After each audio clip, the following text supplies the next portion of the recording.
Hello friends, स्वागत है आप सभी का खुशबू एकेडमी में। आज आपको फ्रेंड्स मैं इसमें बताऊंगी भारत के इतिहास के बारे में। ठीक है, जैसा कि फ्रेंड्स आप सभी लोग जानते हैं कि आप कोई भी एग्ज़ाम की तैयारी कर रहे हो, दैट्स जैसे कि आप मान लीजिए अगर आप सीटेट की तैयारी कर रहे हो या फिर आप यूपी टेट की तैयारी कर रहे हैं या फिर सुपर टेट की तैयारी कर रहे हैं या फिर आप मान लीजिए किसी भी अदर स्टेट के लिए आप टीचर की तैयारी कर रहे हैं या फिर आप RRB, SSC, GD, railway, bank किसी भी चीज़ की आप तैयारी कर रहे हो, सभी में फ्रेंड्स आपको जो हिस्ट्री से रिलेटेड क्वेश्चन आंसर आपको देखने को मिलते ही हैं। ठीक है, तो एक तरीके से आप ये मान लीजिए कोई भी आप वनडे या फिर कॉम्पिटिशन एग्जाम लेवल की तैयारी कर रहे हैं तो उसके लिए वेरी मोस्ट इंपॉर्टेंट होता है आपका जीके जीएस। ठीक है, तो उसके लिए फ्रेंड्स आपका जो बेस होता है उसको मजबूत होना काफ़ी ज़्यादा ज़रूरी है। तो आज से फ्रेंड्स जो आपकी क्लासेस चलेंगी, मैं आपको डेली आपको जो है पहले मैं इतिहास से स्टार्ट करूंगी, उसके बाद मैं आधुनिक भारत, भूगोल, भारत का भूगोल, फिर भारतीय अर्थव्यवस्था, इसी प्रकार से आपकी डेली टॉपिक वाइज क्लासेस में चलाऊंगी। ठीक है, तो आज की जो फ्रेंड्स क्लास है वो है भारत का इतिहास। ठीक है, भारत के इतिहास में फ्रेंड्स आज हम जानेंगे भारत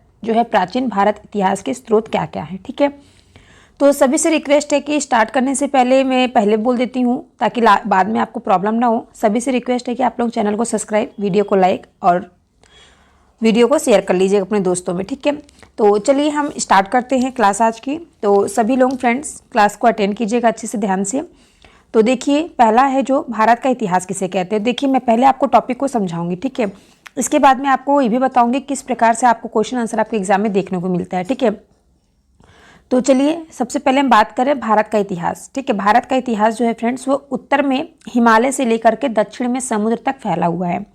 ठीक है, अगर आप लोग फ्रेंड्स भारत का मैप देखे होंगे तो आपको पता है भारत का मैप कैसा होता है। ऊपर क्या है, सबसे ऊपर फ्रेंड्स आपका हिमालय आता है, उत्तर में हिमालय से लेकर के दक्षिण में समुद्र तक उप महाद्वीप, ठीक है, भारतवर्ष के नाम से जाना जाता है। ठीक है, किस वर्ष से किस नाम से जाना जाता है, तो भारतवर्ष के नाम से जाना जाता है। उत्तर में क्या है, हिमालय है, और हिमालय से लेकर के दक्षिण में कहाँ तक, समुद्र तक फैला हुआ है, जिसे महाकाव्य तथा पुराणों में भारतवर्ष अर्थात भारत का देश कहा जाता है। ठीक है, यहाँ के जो निवासियों को भारतीय अर्थात भारत की संतान कहा जाता है, क्योंकि फ्रेंड्स हम सब लोग भारत में निवास करते हैं, हम लोग इंडियन हैं, तो हम लोग को क्या भारतीय के नाम से भारतीय की क्या संज्ञा दी गई है। तो यूनानियों ने फ्रेंड्स, जो यूनानी थे, उन्होंने भारत को इंडिया तथा मध्यकालीन मुस्लिम इतिहासकारों ने हिंद अथवा हिंदुस्तान के नाम से संबोधित किया था। तो देख लीजिए फ्रेंड्स, ये काफ़ी बार पूछा जाता है, ये मोस्ट ऑफ यू पॉइंट है कि यूनानियों ने भारत को सबसे पहले इंडिया, ठीक है, और मध्यकालीन जो मुस्लिम इतिहासकार थे उन्होंने भारत को क्या हिंद के नाम से पुकारा था, उसके बाद इसे हिंदुस्तान के नाम से संबोधित किया गया। ठीक है, पहले क्या हुआ, अपना जो भारत देश था इसको भारतीय के नाम से जाना जाता था, भारतवर्ष के नाम से, फिर भारत का देश कहा गया, फिर उसके बाद क्या हुआ, पुराणों के अनुसार भारतवर्ष कहा गया, अर्थात क्या, भारत के जो देश में रहने वाले भारत देश। ठीक है, तो इसी प्रकार से फ्रेंड चलता रहा। नेक्स्ट फिर आगे हम बढ़ते हैं। तो देखिए भारतीय इतिहास के अध्ययन की सुविधा के लिए 3 भागों में बांटा गया है। पहला है प्राचीन भारत, दूसरा है मध्यकालीन भारत और तीसरा क्या है, आधुनिक भारत। तो हम एक एक करके सबके बारे में बात करेंगे फ्रेंड्स। ठीक है, सबसे पहले आज हम बात करेंगे प्राचीन भारत के बारे में। आज की क्लास में मैं आपको प्राचीन भारत काफी अच्छे से समझाऊंगी, बताऊंगी। ठीक है, तो देखिए जो प्राचीन भारत है, प्राचीन भारतीय इतिहास के स्रोत क्या क्या हैं। तो देखिए प्राचीन भारतीय इतिहास के विषय में जानकारी मुख्यतः 4 स्रोतों से प्राप्त होती हैं।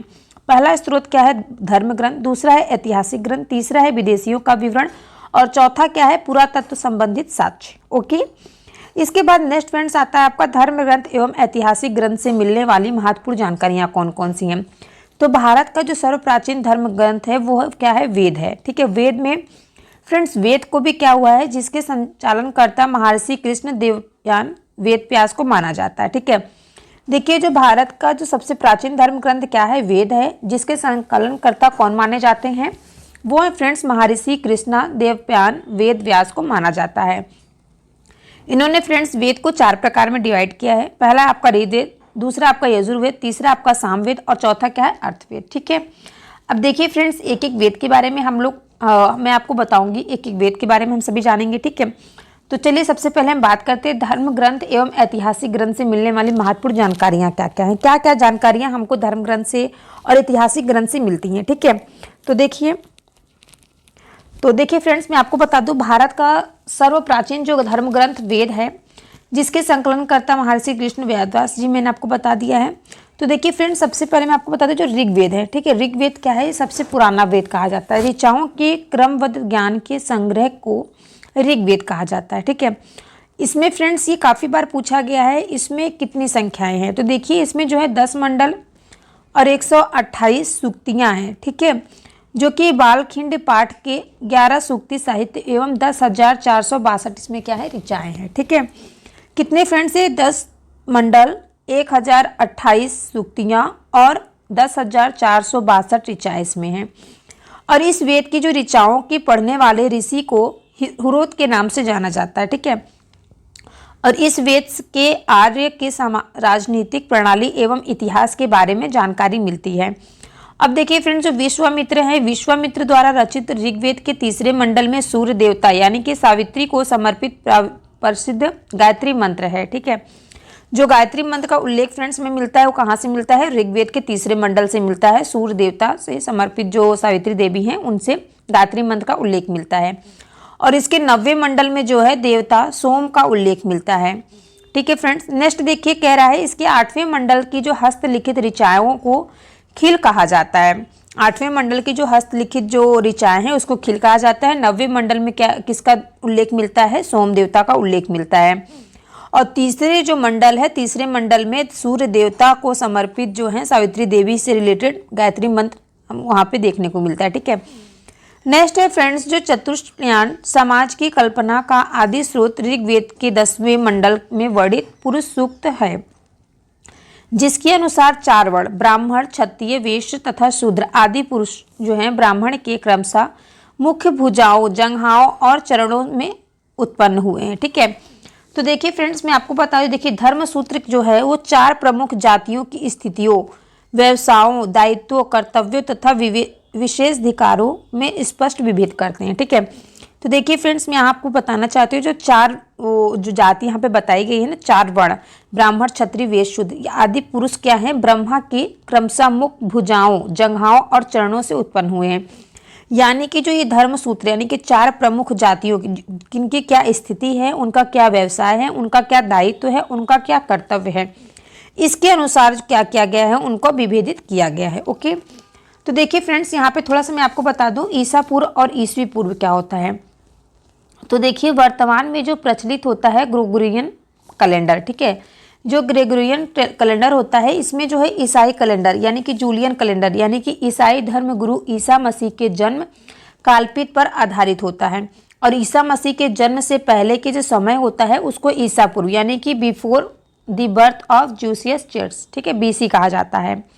इसके पूर्व में जो वर्षा की गिनती होती थी, जो वर्षों की गिनती होती थी उसको उल्टी दिशा में होती थी। जैसे कि महात्मा बुद्ध का जो जन्म हुआ था वो 563 ईसा पूर्व में हुआ था। ठीक है, 563 ईसा पूर्व में हुआ था और इनकी मृत्यु कब हुई थी, 483 ईसा पूर्व में हुई थी, यानी कि उल्टी गिनती गिनी जाती थी। यानी कि फ्रेंड्स जो ईसा मसीह के जन्म के 563 वर्ष पूर्व महात्मा बुद्ध का जन्म, 483 वर्ष पूर्व मृत्यु हुई थी। ठीक है, तो पहले क्या चलता था फ्रेंड्स, उल्टा चलता था। और जो ईसा मसीह की जो जन्म तिथि से आरंभ हुआ सन ईसवी सन कहलाता है। ठीक है, जब ईसा मसीह का जन्म हुआ तब से क्या कहलाता है, या ईसवी सन कहलाने लगा है। ठीक है, इसके लिए जो सापेक्ष में ईसवी लिखा जाता है, जैसे कि आप लोग देखते हो ना यहाँ पे ऐसे ईसवी करके लिखा रहता है। तो ये कब से स्टार्ट हुआ, ये जो ईसा मसीह का जन्म तिथि से आरंभ हुआ। ठीक है, और इसी को जो है ये फ्रेंड्स ये लैटिन भाषा के शब्द एडी में भी लिखा जाता है। एडी यानी कि एनो डोमिनी शब्द का अर्थ होता है in the year of the lord Jesus Christ. Okay friends, अब देखिए इसके आगे हम बात करते हैं। यहाँ तक आप सभी को आई होप समझ में आ गया होगा कि ईसा मसीह का जो जन्म होता है फ्रेंड्स उसके बाद से क्या है हमें मिलता है ईसवी, उसको हम लोग यूज़ करते हैं। ठीक है, अब देखिए फ्रेंड्स यहाँ पे होता है वामनावतार। एक सेकेंड, हाँ, वामनावतार के 3 पगों में आख्यान का प्राचीनतम स्रोत जो है वो ऋग्वेद माना जाता है। ऋग्वेद में फ्रेंड्स इंद्र के लिए 250 तथा 250 तथा अग्नि के लिए 200 ऋचाएँ की रचना की गई है। आपके एग्जाम में ये भी पूछ लिया जाता है, क्वेश्चन इस प्रकार से भी बनता है कि ऋग्वेद में इंद्र के लिए और अग्नि के लिए कितनी ऋचाओं का वर्णन किया गया है। तो देखिए फ्रेंड्स जो ऋग्वेद है उसमें इंद्र देवता के लिए जो है 250 रचना और अग्नि देवता के लिए जो है 200 ऋचाओं का रचना की गई है। ठीक है, इसके बाद नेक्स्ट फ्रेंड्स आता है, ये देखिए इंपॉर्टेंट है, मैं अंडरलाइन करती चल रही हूँ। नोट देखिए फ्रेंड्स, यहाँ पे दिया गया इंपॉर्टेंट, प्राचीन इतिहास के साधक के रूप में वैदिक साहित्य में ऋग काल बाद शतपथ ब्राह्मण का स्थान है। ठीक है, अब इसके बाद फ्रेंड्स आता है आपका यजुर्वेद। ठीक है, यजुर्वेद के बाद आता है आपका सामवेद, उसके बाद आता है अथर्ववेद। तो हम एक एक करके जानते हैं। देखिए, जो सस्वर पाठ के लिए मंत्रों तथा बलि के समय अनुपालन के लिए नियमों का संकलन यजुर्वेद कहलाता है। इसके पाठकर्ता को अथर्ववेद कहते हैं। यह एक ऐसी वेद है जो गद एवं पद दोनों में होती है। ठीक है, ये कैसी वेद है, इसको गद और पद दोनों में देखा जाता है। नेक्स्ट आपका आता है सामवेद। यह गाई जा सकने वाली ऋचाओं का संकलन करता है। इसके पाठकर्ता को उद्गता कहते हैं। इसे भारतीय संगीत का जनक भी कहा जाता है। ठीक है फ्रेंड, इसे क्या कहा जाता है, भारतीय संगीत का जनक कहा जाता है। तो इसके आगे फ्रेंड्स हम बात करते हैं अथर्ववेद की। ठीक है, जैसा कि हमने आपको बताया सामवेद, अब इसके बाद आगे बताते हैं अर्थवेद के बारे में। तो देखिए फ्रेंड्स, अथर्वा, ठीक है, अथर्वा ऋषि द्वारा रचित इस वेद में क्या होता है, रोग निवारण, तंत्र मंत्र, जादू टोना, सांप वशीकरण, आशीर्वाद, स्तुति, प्रायश्चित, औषधि, अनुसंधान, विवाह, प्रेम, राजकर, मातृभूमि, आदि विधियों के बारे में क्या बताया गया। आदि विविध विषयों में संबंध, मंत्र तथा सामान्य मनुष्य के विचारे, विश्वासों, अंधविश्वासों इत्यादि का वर्णन किया गया। इन सभी चीज़ों का वर्णन किसमें हमें देखने को मिलता है, तो वो मिलता है हमें अथर्ववेद में। ओके, जो किसके द्वारा रचित है, ये अथर्वा ऋषि द्वारा रचित है। ठीक है फ्रेंड्स, और इस रोग में मैंने आपको क्या क्या बताया, रोग मुक्ति, तंत्र मंत्र, जादू टोना वगैरह, सांप वशीकरण, ये सभी चीज़ें क्या है, अंधविश्वास जो है, ये सभी चीज़ें किस में देखने को मिलता है, ये सभी किस में वर्णन मिलता है इन सभी चीज़ों का, तो वो मिलता है हमें किस चीज़ में, अथर्ववेद में। ठीक है, किस वेद में मिलता है, अथर्ववेद में। और अर्थवेद कन्याओं के जन्म की निंदा करता है। ठीक है, अर्थवेद में फ्रेंड्स ये सबसे ज़्यादा पूछा जाने वाला क्वेश्चन है कि कन्याओं की निंदा जो है, कन्याओं के जन्म की निंदा जो है किस वेद में की गई है, तो यह है फ्रेंड्स अथर्ववेद में। ओके, इसमें सभा एवं समिति को प्रजापति की 2 पुत्रियों कहा गया है। ठीक है, और जो फ्रेंड्स देखिए सबसे ज़्यादा पूछे जाने वाला क्वेश्चन है आपका, यहाँ पे मैं अंडरलाइन कर दे रही हूँ। नेक्स्ट देखिए आता है, यहाँ नोट दिया गया है, सबसे प्राचीन वेद जो है वो ऋग्वेद एवं सबसे बाद का जो वेद है वो कौन सा है, अथर्ववेद। ठीक है, तो देखिए फ्रेंड्स, सबसे पहले जो आपका वेद है, सबसे पुराना प्राचीन वेद जो कहा जाता है वो आपका ऋग्वेद है। उसके बाद आपका यजुर्वेद आया है, फिर सामवेद, फिर है आपका अथर्ववेद। तो अथर्ववेद में फ्रेंड्स मैंने आपको बताया जादू टोना, रोग निवारण, प्रायश्चित, ये सभी चीज़ें किसमें आपको मिलेंगी, अर्थवेद में। ओके, और फ्रेंड्स सामवेद जो है, सामवेद जो मैंने आपको बताया वो है भारतीय संगीत का जनक कहा जाता है सामवेद को। ओके, उसमें क्या होता है, उसमें गाई जाने वाली कोई भी ऋचाएँ का संकलन मिलता है उसमें। ठीक है, और फ्रेंड्स देखिए जो मैंने आपको बताया था अजुर्वेद, अजुर्वेद में मैंने आपको क्या बताया था, सस्वर पाठ के लिए मंत्रों तथा बलि के समय अनुपालन के नियमों का संकलन किसमें बताया गया है, अजुर्वेद में बताया गया। ठीक है, अब देखिए यहाँ पे नेक्स्ट पॉइंट दिया गया है, वेदों को भली भांति समझने के लिए 6 वेदांगों की रचना हुई है। और ये 6 वेदांग कौन कौन से, वेदों की जो भली भांति 6 वेदांगों की रचना हुई है, कौन कौन सी रचना है, शिक्षा, ज्योतिषी, कल्प, व्याकरण, निरुक्त तथा छंद। ठीक है, ये सभी चीजें हैं। नेक्स्ट फ्रेंड्स कह रहा है कि भारतीय ऐतिहासिक कथाओं का सबसे अच्छा क्रमबद्ध निवारण विवरण जो है वो पुराणों में मिलता है। इसके रचयिता कौन है, लोमहर्ष अथवा इनके पुत्र उग्रसवा माने जाते हैं। और इनकी जो संख्या है वो 18 है, जिनमें से केवल 5 हैं। मत्स्य, वायु, विष्णु, ब्राह्मण एवं भगवत में ही राजाओं की वंशावली पाई जाती है। ठीक है फ्रेंड्स, किसमें भगवत भजन की जो है फ्रेंड्स वंशावली पाई जाती है, तो वो मत्स्य, वायु, विष्णु, ब्राह्मण एवं भगवत में ही किस राजाओं की वंशावली पाई जाती है। ठीक है फ्रेंड्स, तो देखिए इसमें मैं आपको बता दूं, जो पुराणों में जो मत्स्य पुराण है ये सबसे प्राचीन एवं प्रामाणिक पुराण है। ठीक है, कौन से फ्रेंड्स, मत्स्य पुराण। 5 पुराणों पे यहाँ पे क्या कहा गया है, 5 पुराण जो हैं ये राजाओं के लिए वंशावली पाई जाती है। कौन कौन से मैंने आपको बताया, मत्स्य, वायु पुराण, विष्णु पुराण, ब्रह्म पुराण और भागवत पुराण। ठीक है, तो चलिए इसके आगे हम बात करते हैं। इसके आगे देखिए फ्रेंड्स नेक्स्ट बताया गया है, पुराणों में जो मत्स्य पुराण है वो सबसे प्राचीन एवं प्रामाणिक पुराण माना जाता है। नेक्स्ट कह रहा है कि अधिकतर पुराण जो है वो सरल संस्कृत श्लोक में लिखे गए हैं।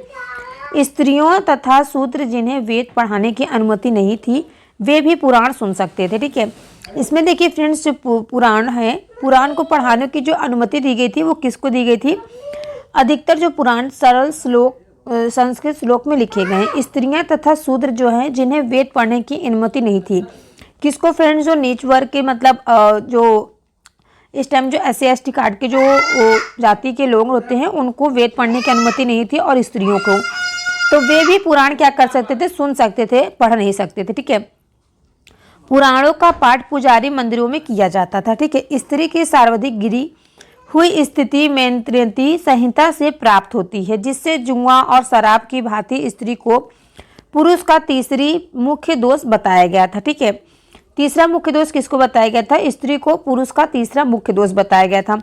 तो देखिए फ्रेंड्स, यहाँ पे दिया गया जो शतपथ ब्राह्मण में स्त्री को पुरुष की अर्धांगिनी कहा जाता था। ठीक है, जो शतपथ हुआ करता था उसमें जो ब्राह्मण हुआ करते थे, ब्राह्मणों में बताया गया था जो स्त्री होती वो पुरुष की अर्धांगिनी है।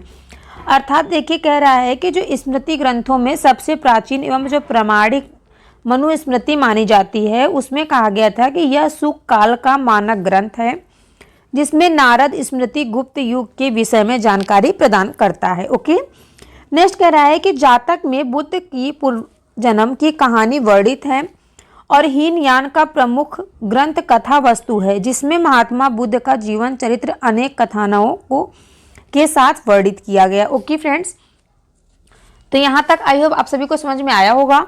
तो देखिए मैं आपको बता दूं, मैं अभी कंटेंट कर आपको बता रही हूँ, समझा रही हूँ। ठीक है, इसके बाद जब आपका ये कंप्लीट हो जाएगा तो इसके बाद मैं आपको प्रीवियस ईयर क्वेश्चन पेपर कराऊंगी, किस प्रकार से आपके एग्जाम में, कोई भी कॉम्पिटिटिव एग्जाम है, किस प्रकार से क्वेश्चन आंसर आपके पूछे जाते हैं इन सभी से। ठीक है, तो पहले मैं आपको समझा रही हूँ, आपको मैं बता रही हूँ, उसके बाद फिर मैं आपको कराऊंगी क्वेश्चन आंसर। ओके, तो चलिए इसके आगे देखिए, यहाँ पे दिया गया है जैन साहित्य को आगम कहा जाता है। ठीक है, सबसे पहले कौन से धर्म आए, तो जैन साहित्य को आगम कहा जाता है, क्योंकि जैन धर्म का प्रारंभिक इतिहास जो है वो कल्पसूत्र से ज्ञात होता है। ये भी देखिए कितनी बार पूछा गया है कि जैन धर्म का जो प्रारंभिक इतिहास है किससे ज्ञात होता है, कैसे पता चलता है, तो कल्पसूत्रों द्वारा पता चलता है जैन धर्म का प्रारंभिक इतिहास। जो जैन ग्रंथ है वो भगवती सूत्र में महावीर के जीवन कृत्यों तथा अन्य समकालीनों के साथ उनके संबंधों का विवरण मिलता है।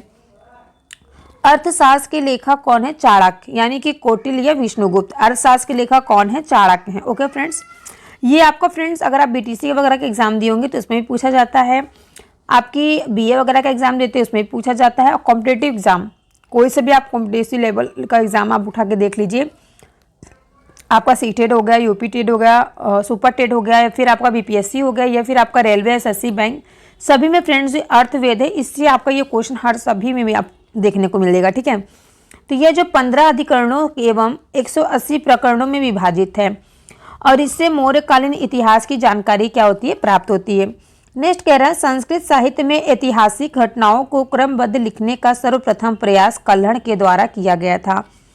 कल्हड़ द्वारा रचित पुस्तक राजतरंगिणी है, जिसका संबंध कश्मीर के इतिहास से है। नेक्स्ट कह रहा है कि अरबों की जो सिंध विजय का वृतांत है वो चचनामा, लेखक कौन है उसके, अली अहमद में सुरक्षित किया गया। ठीक है, जो अष्टाध्यायी है संस्कृत भाषा व्याकरण की प्रथम पुस्तक, संस्कृत भाषा की जो प्रथम पुस्तक कौन सी अष्टाध्यायी है उसके लेखक कौन है, पाणिनि जी हैं।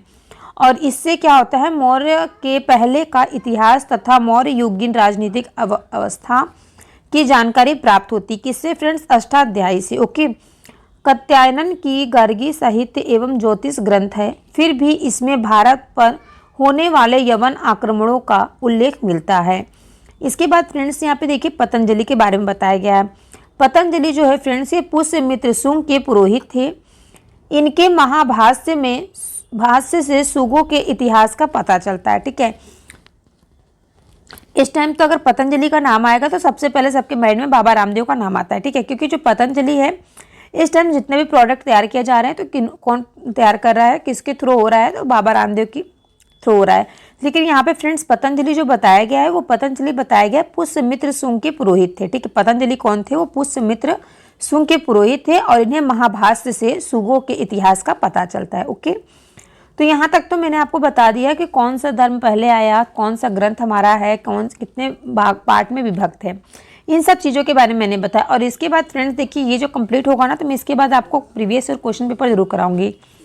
तो देखिए नेक्स्ट दे रहा है विदेशी यात्रियों से मिलने वाली प्रमुख जानकारी कौन कौन सी है।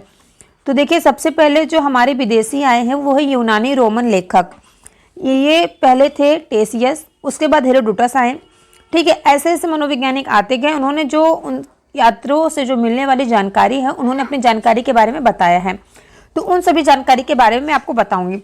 तो देखिए जो यूनानी रोमन के जो लेखक थे यानी कि टेसियस, इन्होंने यह ईरान का राजवेद था, ठीक है। यह कौन था? यह ईरान का राजवेद था, जो कि भारत के संबंध में इसका विवरण आश्चर्यजनक कहानियों से परिपूर्ण होने के कारण अविश्वसनीय है। ओके, किसके कारण फ्रेंड्स उन्होंने बताया है कि यह जो है वो ईरान का राजवेद था और ये भारत के संबंध में इनका जो विवरण था वो आश्चर्यजनक कहानियों से परिपूर्ण होने के कारण क्या था? अविश्वसनीय था, ठीक है। नेक्स्ट कह रहे हैं, नेक्स्ट हमारे जो आए थे वो है हेरोडोटस। इसे इतिहास का पिता कहा जाता है, ठीक है। इन्हें क्या कहा जाता है? इतिहास का पिता कहा जाता है। इसने अपनी पुस्तक जो है हिरोटिका, ठीक है, हिस्टोरिका में 5वीं शताब्दी ईसा पूर्व के भारत फारस के संबंध का वर्णन किया है। जो फ्रेंड्स सबसे पहले जो पुस्तक आई थी, इतिहास का जो पिता है हेरोडोटस ने जो पुस्तक लिखी थी हिस्टोरिका, उसमें जो है भारत और फारस के संबंध का वर्णन किया गया है। परंतु इसका विवरण जो है, इसका विवरण भी अनुश्रुतियों एवं अफवाहों पर आधारित है, ठीक है। वो किस पे फ्रेंड्स? अफवाहों पर आधारित है। नेक्स्ट इसके बाद कौन आते हैं? सिकंदर के साथ आने वाले लेखकों में निरियाकस, आनेसिक्टस तथा आस्ट्रियोबुलस के विवरण अधिक प्रमाणित एवं विश्वसनीय थे, ठीक है। देखिए, इन्होंने जो टेसियस ने दिया था ये विश्वसनीय नहीं था, अविश्वसनीय था, ठीक है। लेकिन इसके बाद जो सिकंदर के साथ आने वाले जो लेखक थे निरियाकस, और फिर उसके बाद कौन आते हैं आपके? आनेसिक्टस तथा जो आस्ट्रियोबुलस के विवरण जो थे वो अधिक प्रमाणित एवं विश्वसनीय थे। इसके बाद फ्रेंड्स आते हैं मेगास्थनीज। यह कौन थे? यह सेल्यूकस निकेटर का राजदूत था। मेगास्थनीज से फ्रेंड्स हर बार एग्जाम में क्वेश्चन पूछा जाता है। मेगास्थनीज जो है यह सेल्यूकस निकेटर का राजदूत था, जो चंद्रगुप्त मौर्य के राज दरबार में आने वाला था, ठीक है, मैं आया था। इसने अपनी पुस्तक इंडिका में मौर्य योगिन समाज एवं संस्कृति के विषय में लिखा था, ठीक है। अब नेक्स्ट आता है डाइमेकस। डाइमेकस जो है फ्रेंड्स यह सीरियन नरेश अतियोकस का राजदूत था, जो बिंदुसार के राज दरबार में आया था और इसका विवरण भी मौर्य युग से संबंधित है, ठीक है फ्रेंड। जो डाइमेकस है इसका जो विवरण है वो मौर्य युग से संबंधित था। इसके बाद फ्रेंड्स आते हैं डायनोसियस, ठीक है। डायनोसियस जो आते हैं यह जो है ये मिस्र नरेश टालमजी फिलेंडस का राजदूत था, जो अशोक के राज दरबार में आया था, ठीक है। इसके बाद देखिए फ्रेंड्स हम बात करते हैं टालमी जी का, ठीक है। टालमी जो है इसने 2री शताब्दी में भारत का भूगोल नामक पुस्तक लिखा था, ठीक है। इसने कौन सा पुस्तक लिखा था? भारत का भूगोल नामक पुस्तक इन्होंने लिखा था। नेक्स्ट आते हैं प्लिनी। इन्होंने क्या बताया था फ्रेंड्स? 8वें नंबर पे प्लिनी आते हैं। इसने प्रथम शताब्दी में नेचुरल हिस्ट्री नामक पुस्तक लिखी थी। इसने भारतीय पशुओं, पेड़ पौधे, खनिज पदार्थों आदि के बारे में विवरण मिलता है इससे, ठीक है। इनके बाद आते हैं friends Periplus of the Erythraean Sea. इस पुस्तक के लेखक के बारे में जानकारी नहीं है, ठीक है। यह जो लेखक है ये करीब 80 ईस्वी में हिंद महासागर की यात्रा पर आया था। ये कब आया था फ्रेंड्स? 80 ईस्वी में आया था और हिंद महासागर की, एक सेकंड फ्रेंड्स, ये जो है 80 ईस्वी में हिंद महासागर की यात्रा पर आए थे और इन्होंने फ्रेंड्स जो है हिंद महासागर की यात्रा पर आया था और इसने क्या किया है? इसने उस समय के भारत के बंदरगाहों तथा व्यापारिक वस्तुओं के बारे में जानकारी दी थी, ओके। इसके बाद फ्रेंड्स देखिए, पहले तो मैंने आपको बता दिया कहाँ से आए हुए जो यात्री थे, विदेश से आए हुए यात्रियों से मिलने वाली जो प्रमुख जानकारी थी इसके बारे में मैंने बताया। अब देखिए फ्रेंड्स, अब मैं कुछ बात करती हूँ चीनी लेखक के बारे में, ठीक है। जो चीनी लेखक थे इनके बारे में हम कुछ चर्चा करते हैं, किस प्रकार से इनके बारे में जानकारी मिलती है हमें हमारे इतिहास में। तो देखिए फ्रेंड्स, जो चीनी लेखक थे जैसे कि फाहियान, यह चीनी यात्री गुप्त नरेश चंद्रगुप्त द्वितीय के दरबार में आया था और इसने अपना विवरण में मध्य प्रदेश के समाज एवं संस्कृति के बारे में वर्णन किया। इसने मध्य प्रदेश की जनता को सुखी एवं समृद्ध बताया था, ठीक है। इसने जो है मध्य प्रदेश की जो भी जनता थी उसको सुखी और समृद्ध बताया था। इसके बाद देखिए नेक्स्ट आते हैं सुग्यान, ठीक है।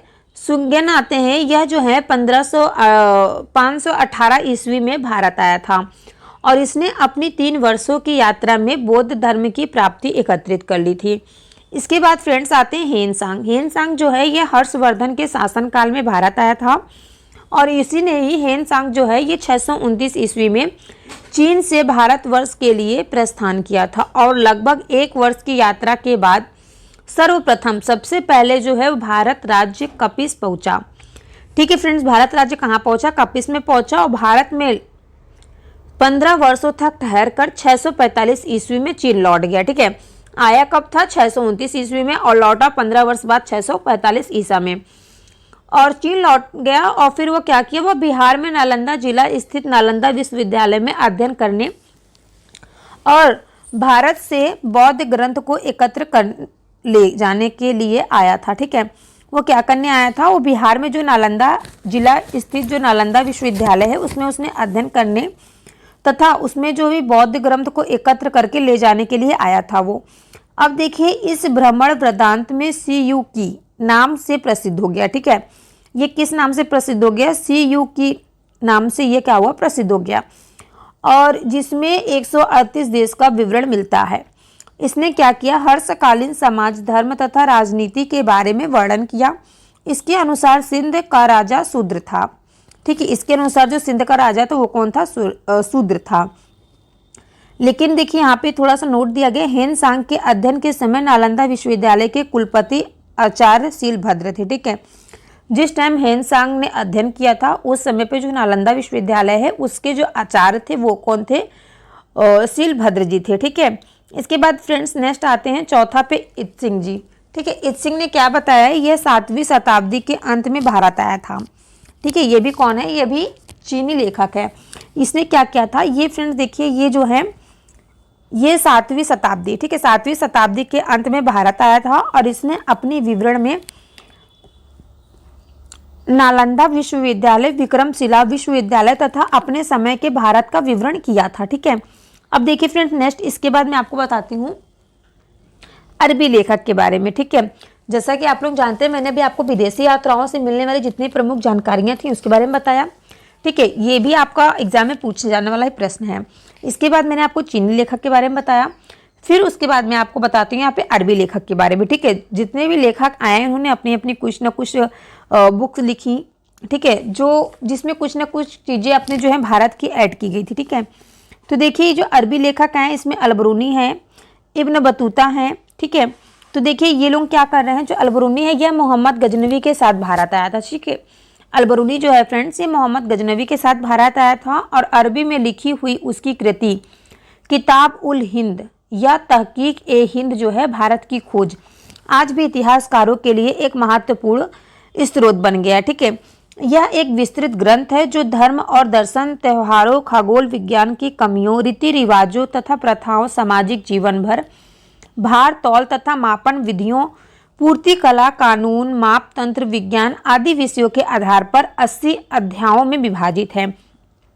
तो देखिए फ्रेंड, जो इसने बुक लिखी थी किताब उल हिंद या फिर तहकीक ए हिंद जो है भारत की खोज, इसमें इन्होंने 80 अध्यायों में विभाजित किया था और इसमें राजपूत कालीन समाज, धर्म, रीति रिवाज, राजनीतिक आदि पर सुंदर प्रकाश डाला था। ठीक है, क्योंकि हालांकि मैं मानती हूँ उन्होंने जो भारत की खोज नामक जो पुस्तक लिखी थी उसमें उन्होंने विस्तृत ग्रंथ भी लिखा था जिसमें धर्म और दर्शन, त्यौहार, खगोल विज्ञान में क्या क्या कमियां थी, रीति रिवाज, प्रथाएं, किस प्रकार से हमारे यहाँ भार तौल नाप मापन है, कौन सी पूर्ति कला है, मूर्ति कला है, मापन तंत्र है, इन सभी चीज़ों का वर्णन उसने उसमें किया था बुक में। ठीक है, जो आज भी वो बुक आपको देखने को मिलेगी, भारत की खोज जो है। ठीक है, ये काफ़ी ज़्यादा फेमस है। ठीक है, इसी से हमें क्या है इतिहासकारों के लिए एक महत्वपूर्ण स्रोत मिलता है।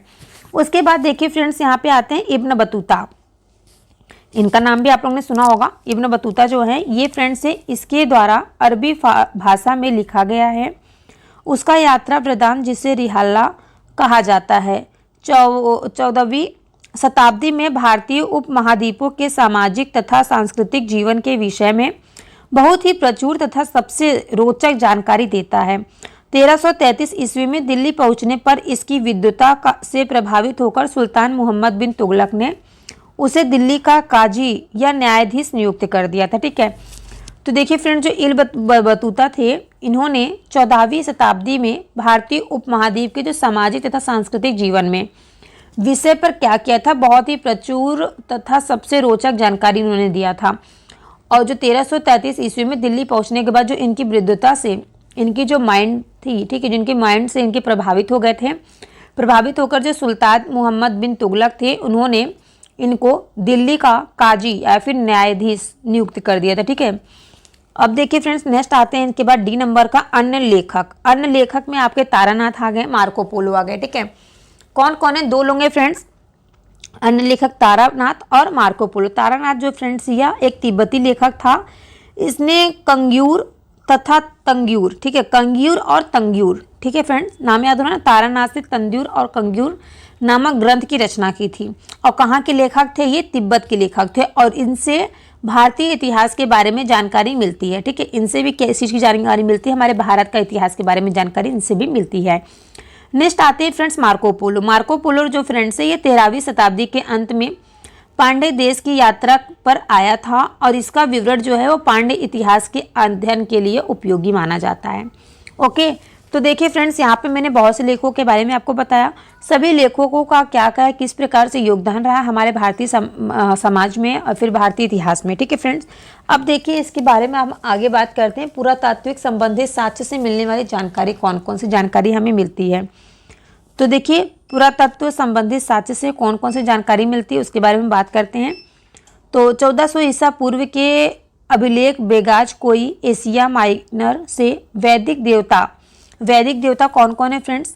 देखिए 1400 ईसा पूर्व जो है अभिलेख जो हमें मिला था बेकाज कोई, यानी कि एशिया माइनर से वैदिक देवता कौन कौन माने जाते हैं फ्रेंड्स? मित्र, वरुण, इंद्र और नात्स्य अश्विन कुमार के नाम से मिले हैं। ठीक है फ्रेंड्स, किसके नाम से? अश्विन कुमार के नाम से हमें मिले हैं। नेक्स्ट कह रहा है कि मध्य भारत में भागवत धर्म विकसित होने का प्रमाण यवन राजदूत होलियोडोरस के वैसनगर विदिशा गरुड़ स्तंभ लेख से प्राप्त होता है। नेक्स्ट कह रहा है सर्वप्रथम भारतवर्ष का जो जिक्र हुआ है वो हाथी कुंभा अभिलेख में हुआ है। ठीक है, सर्वप्रथम जो दुर्भिक्ष की जानकारी देने वाला अभिलेख कौन सा है? सो गोरा अभिलेख है, जहाँ से दुर्भिक्ष का जानकारी मिलती है। और भारतवर्ष का जो जिक्र मिला है फ्रेंड्स वो कहाँ से मिला है? वह हाथी गुम्फा अभिलेख में होता है। नेक्स्ट कह रहा है सर्वप्रथम भारत पर होने वाले हूण आक्रमण की जानकारी भीतरी स्तंभ लेख से प्राप्त होती है। ठीक है, नेक्स्ट कह रहा है कि सती प्रथा का पहला लिखित साक्ष्य जो है एरण अभिलेख शासक भानुगुप्त से प्राप्त होता है। यानी कि फ्रेंड्स सभी को पता है ना सती प्रथा के बारे में, तो सती प्रथा का भी मैंने आपको बताया है। आगे यहाँ पे हम खाली इतना ही जानेंगे, सती प्रथा का जो पहला लिखित साक्ष्य में मिला है वो शासक भानुगुप्त से प्राप्त हुआ है। ठीक है, एरण अभिलेख से प्राप्त हुआ। ओके, अब देखिए इसके आगे हम बात करते हैं। इसके आगे देखिए फ्रेंड्स यहाँ पे दिया गया है रेशम बुनकर की श्रेणियों की जानकारी मंदसौर अभिलेख से प्राप्त होती है। नेक्स्ट कह रहा है कश्मीर नवपाषाणी पूरा स्थल बुर्ज होम से गतिविसा गड्ढा घर। ठीक है फ्रेंड्स, क्या है? गर्तावास यानी गड्ढा घर का साक्ष्य मिलता है। इनमें उतरने के लिए सीढ़ियाँ होती थी। यानी कि फ्रेंड्स यहाँ पे बात हो रही है जो कश्मीरी नवपाषाणी पूरा स्थल बात, मतलब कि घर के अंदर जमीन के अंदर सीढ़ी लगा करके अंदर गड्ढा घर जिसको बोलते हैं। ठीक है फ्रेंड्स, जमीन के अंदर गड्ढा घर बना करके साक्ष्य मिलते हैं। तो ये साक्ष्य हमें कहाँ मिलता है फ्रेंड्स? कश्मीरी नवपाषाणी पुरातत्व मिलते हैं। ठीक है, नेक्स्ट कह रहा है प्राचीनतम सिक्कों का आहत सिक्का कहा जाता है, इसी को साहित्यिक में कर्षाकण कहा गया है। नेक्स्ट कह रहा है कि सर्वप्रथम सिक्कों पर लेख लिखने का जो कार्य है वो यवन शासकों ने किया था। तो देखिए फ्रेंड्स ये क्वेश्चन इंपॉर्टेंट है कि सबसे पहले सिक्कों पर जो लेख लिखने का कार्य है वो कहाँ से प्राप्त हुआ है? वो यवन शासकों ने किया था। नेक्स्ट कह रहा है समुद्रगुप्त की वीणा बजाती हुई मुद्रा वाले सिक्के से उसके संगीत प्रेमी होने का प्रमाण मिलता है। नेक्स्ट कह रहा है अमीर कटेकू। ठीक है, अमीर कटेकू जो है पंदुचेरी के निकट से रोमन सिक्के प्राप्त हुए हैं। तो देखिए फ्रेंड्स यहाँ पे नोट दिया गया है, इंपॉर्टेंट पॉइंट है। ठीक है, इंपॉर्टेंट पॉइंट ऑफ व्यू है। तो यहाँ पे कह रहा है सबसे पहले भारत के संबंध वर्मा सुवर्ण भूमि वर्तमान में म्यांमार मलाय स्वर्णद्वीप कंबोज और जावा यवन द्वीप से स्थापित हुआ है। ठीक है, अब इसके बाद देखिए फ्रेंड्स मैं आपसे थोड़ा सा यहाँ पे डिस्कस करूँगी। यहाँ पे देखिए इंपॉर्टेंट है महत्वपूर्ण अभिलेख के बारे में। ठीक है, सभी से रिक्वेस्ट है कि वीडियो को लाइक, चैनल को सब्सक्राइब कर दीजिएगा, अपने दोस्तों में भी शेयर कर दीजिएगा। ठीक है, क्योंकि आप एनी वनडे एग्जाम की जो भी तैयारी कर रहे हैं बीपीएससी, सुपर टेट, तो सभी के लिए फ्रेंड्स से आपका हेल्प करेगा। ठीक है, तो देखिए अभिलेख और शासक, कौन कौन से अभिलेख किस किस शासन में प्राप्त हुआ था। ठीक है, यहाँ पे आप इसकी हम बात करेंगे। तो देखिए फ्रेंड्स, जो यहाँ पे हाथी गुम्बा अभिलेख है, तिथि रहित अभिलेख है, ठीक है। ये जो है फ्रेंड्स, ये कलिंग राज खारवेल के शासनकाल में मिला था, ठीक है। नेक्स्ट है जूनागढ़ गिरनार अभिलेख, जो है ये रुद्रदामन में मिला था। नेक्स्ट है नासिक अभिलेख, ये जो कि हमें गौतम्भी बालाश्री शासक से मिला था। नेक्स्ट है प्रयाग स्तंभ लेख, जो कि समुद्रगुप्त के शासनकाल में मिला था। नेक्स्ट है एहोल अभिलेख, तो पुलकेशिन से मिला था। मंदसौर अभिलेख, तो ये मालवा नरेश यशोवनाम से मिला था। नेक्स्ट है ग्वालियर अभिलेख, जो प्रतिहार नरेश भोज से मिला था। नेक्स्ट है भीतरी एवं जूनागढ़ अभिलेख, जो है स्कंदगुप्त से हमें प्राप्त हुआ था। नेक्स्ट है देवापाड़ अभिलेख, जो कि बंगाल शासक विजय सेन से प्राप्त हुआ था। अभिलेखों का अध्ययन फ्रेंड्स जो है वो एपिग्राफी कहलाता है।